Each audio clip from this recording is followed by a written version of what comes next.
Hello guys, good morning everyone. Nakahanda na yung lulutuin na munggo. Ayan, nag-iwan ako ng bawang, sibuyas at kamatis. Ito naman yung ampalaya, nakababad sa tubig.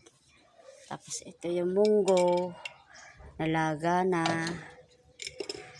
Ready na sa pagluto mamaya ng tanghalian. Mamaya ko naluluto yan at maaga pa naman. Saglit lang pumaluto yan.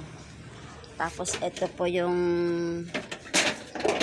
sahog niya ay tinapa. Ayan po guys. Ilalagay ko na lang po dyan sa loob para hindi kainin ng pusa. Yan po lang mga guys. Thank you for watching. Bye!